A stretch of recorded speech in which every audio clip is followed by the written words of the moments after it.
Greetings. It is Monday, the 9th of March, in the unholy year of 2026. I'm Thomas Caldwell of the Aurelian Column, on the road, and this is the Monday Morning Report. Okay, a few things going on, but I was thinking of doing an audio report this morning. That's a lot of work, so I thought, well, I was going through a very appropriate area given the events in the world, and I thought I'd stop and do another video for you guys. Well, everybody's terrified of gas prices. Oh yes, oh really? No one expected this. No one's ever dealt with this before. I mean, prices have not been this high since 2024, or 2022, excuse me, 4 years ago. Wow, what are we gonna do about this? We're gonna put up with it. As soon as this war is over, things are going to go back to normal. They always do. I'm in one of many Civil War battlefields you find in central United States, central mid-Atlantic region. And at one point, this was a hell on earth, but now it's a very peaceful, decent place. What we have to consider, though, is that the reason these problems are there, what Iran's obviously trying to do is get everybody to put pressure on the United States to stop the fighting so that, well, gas prices will go down and people will make money again in the Middle East, and people will be able to go out on road trips cheaper than they usually do. Again, if Iran doesn't get what it needs, which is a new government, this is going to be much worse than anybody can imagine. So what? We're going to have higher gas prices for a while. Good case for better public transportation in the United States, which is an abysmal failure. Our public transportation in this country is far worse than our healthcare system, and boy, does that say something. Yeah, but there's other things going on in the world right now that are more human-faced, and that is the fate of the Lionesses in Australia. A lot of you haven't heard about that probably, but the Iranians sent a women's soccer in America, that's, football.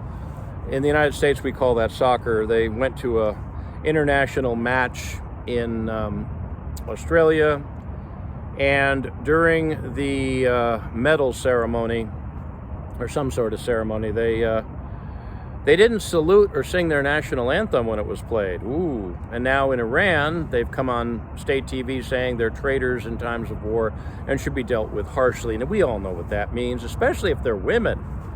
I can't use the R word because this will probably show up on YouTube and a few places like that, but they will be brutally mass sexually assaulted. And then they'll be stoned to death or something delicious like that, because that's the way these filthy savages that have been running Iran since 1979 think. Okay, that's just what's going to happen to them.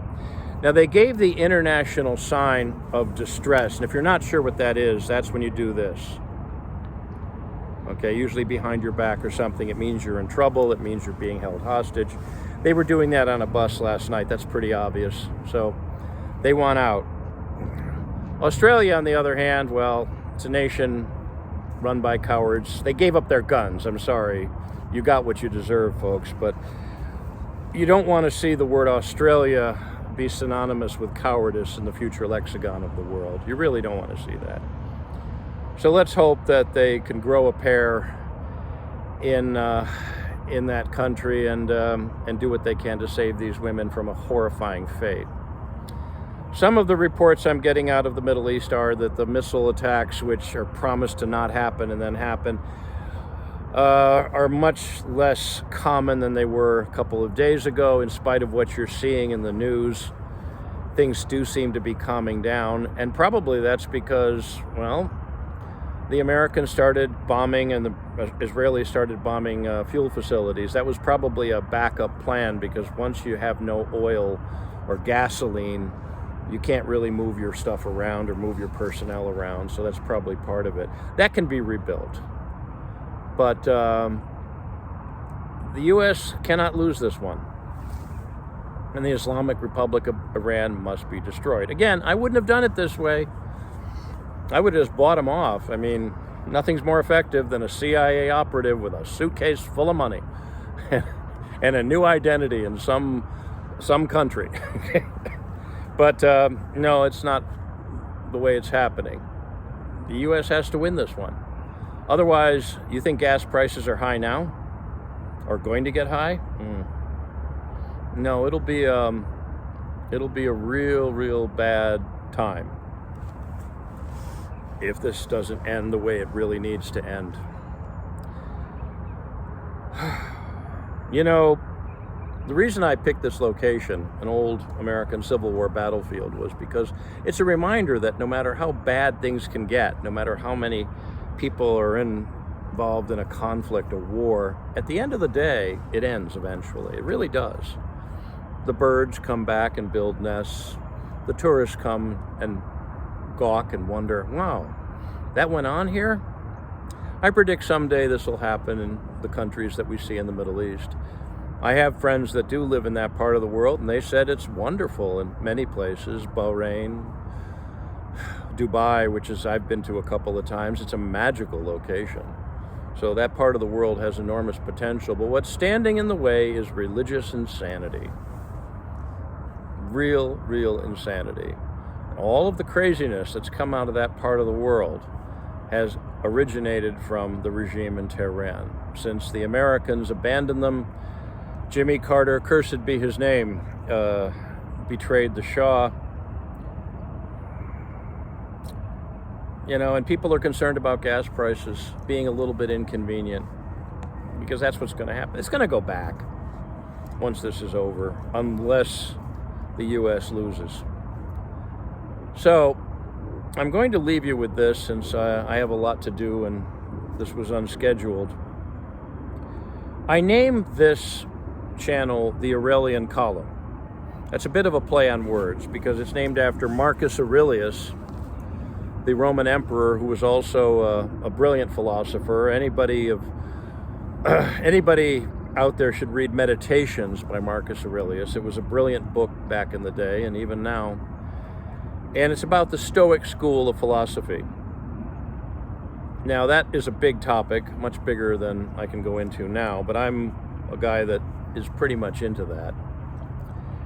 And one of the things that is taught is how to deal with all the curveballs that's thrown at you in life. Not just the life of an individual, but the life of a nation or the life of a people. It's not what happens to you that is really that relevant, because it's always going to be difficult. There's always going to be challenges. There's always going to be fights. There's always going to be a fight for survival, really. That's not what's important. What's important is how you deal with it. How does a nation deal with it? How do you as an individual deal with it? That is what really needs to be focused on. Because you don't have control over this situation, folks. You really don't. You might pretend you do. You might get into an argument with your spouse or your father, your mother, or your kids over who's right or wrong, but you do not have any say in the matter right now. And the reason we're in these situations is because of institutional stupidity. And that's what I have to call it. Stupid has been coming back into style ever since the rise of what we call modern liberalism. To the point where I've met school teachers and I've met university professors, and not that long ago, who I firmly believe are mentally ill idiots. Really, idiots by the true definition of the word. Not as something to derive, an actual factual statement. And these are people teaching your children. So the only way we can get out of stupid is to be smart. And the only way to be smart is to fill your brain with quality knowledge. I am a big proponent of reading, and anyone who hangs out with me long enough knows that. And the simple reason is this: there is no better way to convey information from one human mind to another than through the written word. That's why we came up with it. We know the thoughts of people that lived thousands of years ago because they wrote them down, like the Stoics. We know I could go into that topic for an hour, and maybe at some point I will. But what I'm going to urge you people to do out there is to unplug. Yes, and for someone who spends time producing podcasts and video casts and everything, that says something, doesn't it? Unplug. There's nothing you can do about this. There's nothing you can do about the price of gas at the pump. There's nothing you can do about anything, except maybe if you're in Australia, putting pressure on your government to save those girls from a horrifying fate. Right now, unplug. Get a bit mindful. Go to a library and leave your phone in the car. That's even better. Leave your smartphone, if you can call it that, in the car. Go into a library and spend 2 or 3 hours. That's all. Get back into reading, because the biggest problem we have is uneducated people who are making decisions, and those that support them who are equally uneducated. This is our only way out of it. You can't just snap your fingers and suddenly people are smart. That takes work, it takes effort, it takes mental discipline. Mental discipline is not something that people have much anymore. So I would urge people, since you have no say in the matter, since you have no power to do anything, you can call your member of Congress and tell them what? Tell Donald Trump to stop doing what they're doing. They've been trying to get rid of that guy for 10 years. 10 years. It's gotten to the point of ridiculous. He's going to do what he wants in this case. I'm sorry, he got elected and he has his thing there. And in times of war, you really do not want to interfere with things, because you don't want that. Not that you have an effect, but you right now, the best thing you could do is to use this time. Better yourself. Don't spend the money on gasoline going on long trips. Go down to the library, walk to the library. That's even better. I know this sounds silly, and this time everyone's used to tuning in to hearing the latest, but if you don't waste your time on things you have no power over, you'll be surprised how much time you have for yourself and bettering yourself, thus, by extension, bettering the world. Give it a shot. Okay? And to the Lionesses, as we call them in Australia, who prayers are with you, not just for me, but for many others. Okay? Be safe. That's it for today. If you appreciate my work, please like, subscribe, and share. Share with your friends and share with your enemies. And just remember, they're usually enemies for a reason and should be destroyed. I can be reached at feedback@aureliancolumn.com. That's feedback@aureliancolumn.com. I'm up on X. My handle there is MICCAMPEN. That's MICCAMPEN. I'm up on other social media platforms too, but not Facebook. Never Facebook. This podcast originates at Substack. My handle there is aureliancolumn.substack.com. Until we meet again, be good, be safe, be vigilant, and remember, Clown World, the Deep State, and all those who are backing a religious fundamentalism of any kind, especially that of Islam, must be destroyed. And thoughts and prayers to the Lionesses of the Iranian women's national football team. Good day.